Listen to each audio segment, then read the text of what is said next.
Assalamualaikum, welcome back to my channel. Halo semuanya, apa kabar? Semoga selalu dalam keadaan sehat walafiat ya, amin.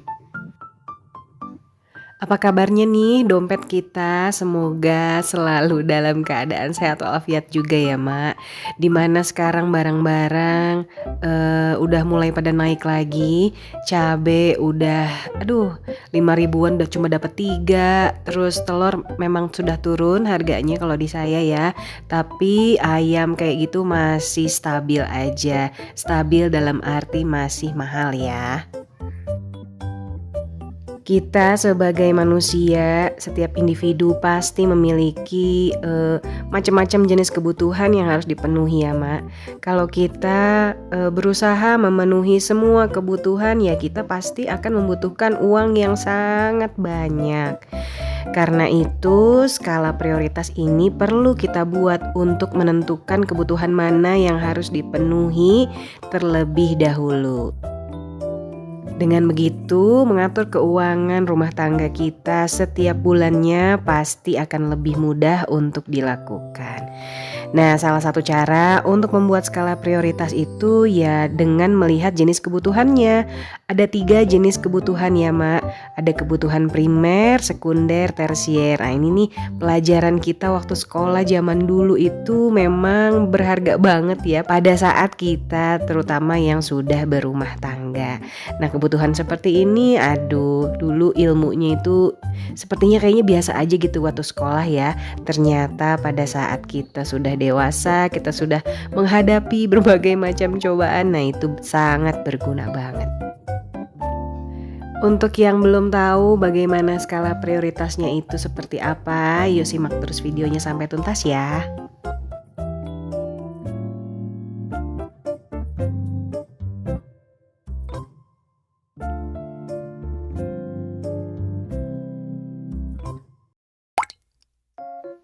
Skala prioritas pertama itu adalah kebutuhan primer. Kebutuhan primer ini yang biasa juga disebut dengan kebutuhan pokok itu adalah kebutuhan utama yang sifatnya harus dipenuhi oleh setiap orang. Kalau nggak terpenuhi mungkin kita nggak bisa juga nih memenuhi kebutuhan yang lain. Dan apabila gagal terpenuhi, maka bisa mengganggu keberlangsungan hidup manusia. Nah, contoh kebutuhan primer nih seperti pakaian ya, Mak. Pakaian adalah salah satu kebutuhan primer karena dibutuhkan untuk melindungi tubuh manusia. Apabila pakaian ini tidak terpenuhi, tentu saja kita pasti akan merasa malu ya. Masa iya sih nggak pakai baju? Salah satu adab juga nih kita sebagai manusia yang maju, bukan lagi hidup di zaman primitif yaitu ya memakai pakaian. Tentunya membeli pakaian yang sesuai dengan kebutuhan. Contoh kebutuhan primer yang kedua adalah makanan. Selain pakaian, makanan juga diperlukan ya Mak untuk kita memenuhi nutrisi tubuh supaya pada saat kita beraktivitas kita jadi nggak lemes. Konsumsi makanan juga harus disesuaikan dengan kebutuhan. Jangan sampai berlebihan supaya baik untuk tubuh. Beli atau siapkan makanan sesuai porsi kebutuhan keluarga juga ya Mak, supaya tidak mubazir dan tidak boros.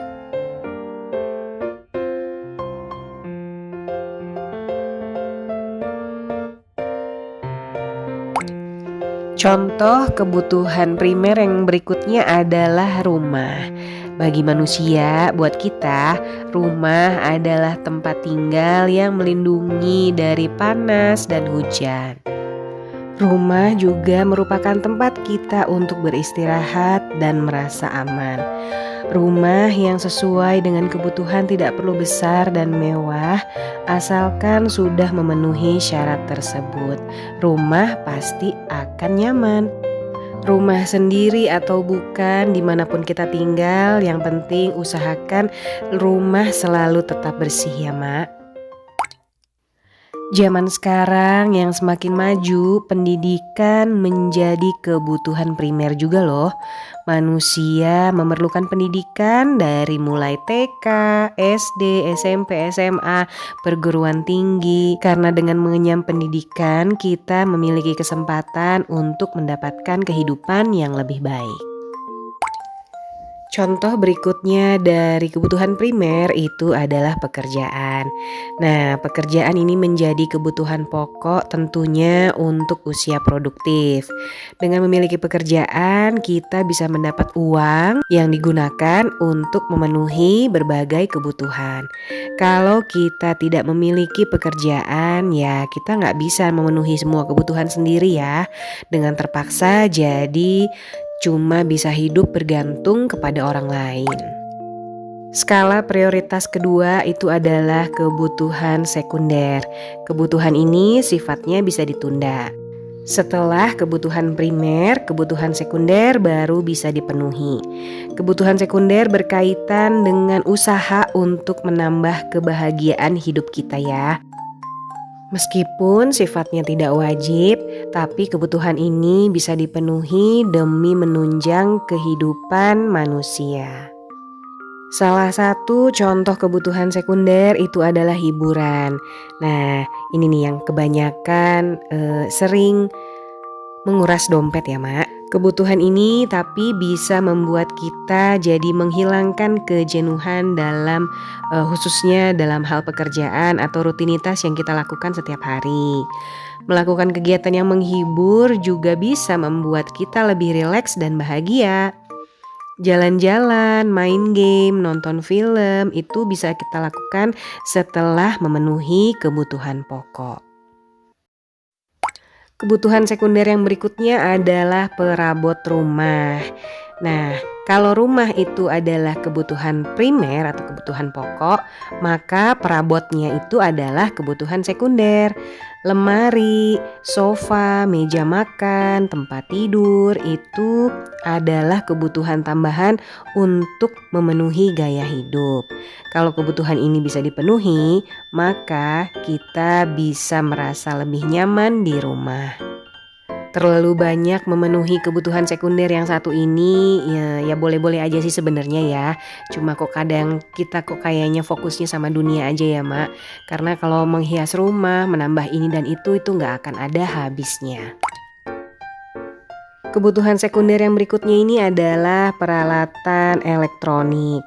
Sama seperti perabot rumah, peralatan elektronik seperti AC, kulkas, mesin cuci, rice cooker itu juga merupakan kebutuhan sekunder yang bisa membuat kita hidup jadi lebih nyaman. Barang-barang elektronik ini juga kan kita bisa dibantu ya, Mak, dengan adanya keberadaan mereka ini untuk mempermudah aktivitas kita sehari-hari. Contoh kebutuhan sekunder yang berikutnya adalah kendaraan pribadi. Nah, ini juga merupakan contoh kebutuhan sekunder yang memudahkan aktivitas kita sehari-hari. Mobil atau motor yang kita miliki bisa dipakai untuk menunjang kehidupan kita dan membuat kita lebih mudah pulang dan pergi ke suatu tempat. Terlepas dari kendaraan pribadi itu masih nyicil atau sudah milik sendiri, itu harus kita sesuaikan dengan kebutuhan ya, Mak. Kalau misalnya mau nyicil ya cicilannya yang harus bisa kita bayar setiap bulannya. Masuk ke skala prioritas terakhir yaitu kebutuhan tersier. Nah, ini udah pada tahu ya. Kalau kebutuhan tersier ini kita penuhi, pasti derajat hidup kita, derajat sosial kita ini bisa naik. Kebutuhan ini juga erat hubungannya dengan kemewahan ataupun dengan hobi seseorang. Kebutuhan ini tidak wajib, yang apabila tidak terpenuhi maka kehidupan kita tidak akan terganggu. Contoh pertama dari kebutuhan tersier ini adalah mobil mewah. Nah, memiliki mobil mewah ini bukanlah kebutuhan pokok yang harus dipenuhi. Memiliki mobil mewah akan meningkatkan derajat dan status sosial kita.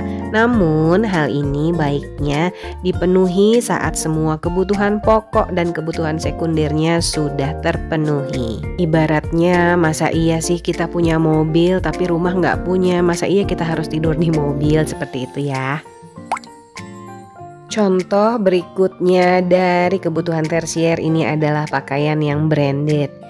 Memiliki pakaian memang kebutuhan pokok yang harus dipenuhi ya, tapi membeli pakaian branded itu adalah kebutuhan tersier. Pakaian memang untuk melindungi tubuh kita, tapi kita tidak perlu membeli pakaian yang mahal kan? Pakaian yang murah belum tentu jelek dibandingkan pakaian yang mahal. Pokoknya kita gunakan pakaian sesuai kebutuhan. Untuk kondangan ada pakaiannya, untuk di rumah ada pakaiannya, untuk pergi kemana-mana ada pakaiannya, mau ke pantai ada pakaiannya, seperti itu. Jadi tidak melulu harus pakaian branded yang kita beli, karena itu adalah kebutuhan tersier. Contoh kebutuhan tersier yang berikutnya adalah koleksi barang. Kebutuhan tersier ini erat kaitannya dengan hobi. Nah, siapa tuh yang suka koleksi-koleksi? Kita suka banget yang namanya koleksi barang tertentu, tas, sepatu, dompet, ikat pinggang, topi, apapun itu ya kesukaannya. Mobil barangkali. Ya, kita memang membutuhkan tas, sepatu agar bisa bepergian dengan nyaman. Tapi toh kita akan tetap hidup tanpa ratusan koleksi tas ataupun sepatu kan? Yang namanya koleksi barang pasti kita membeli dan menumpuk barang tersebut yang sewaktu-waktu kadang kalau kolektor itu nggak suka pakai barang yang kita koleksi gitu ya. Jadi hanya ditumpuk dan dikumpulkan aja. Nah itu kan pasti nanti kita juga ada pertanggungjawabannya nanti di sana di akhirat, barang-barang apa aja yang kita beli tapi nggak kita pakai itu pasti akan dihitung. Kalau saran saya sih lebih baik ya kita mau beli barang ya beli aja yang kita pakai. Jangan sampai kita koleksi-koleksi seperti itu nanti malah memberatkan kita di sana. Sepertinya sampai sini dulu video saya kali ini ya Mak. Mudah-mudahan bisa dipahami dan menginspirasi. Mohon maaf apabila ada salah-salah kata. Terima kasih udah nonton sampai sini juga ya Mak. Jangan lupa untuk kasih like, komen, dan subscribe sebanyak-banyaknya. Sampai ketemu lagi di video saya selanjutnya. Wassalamualaikum. Bye-bye Mak.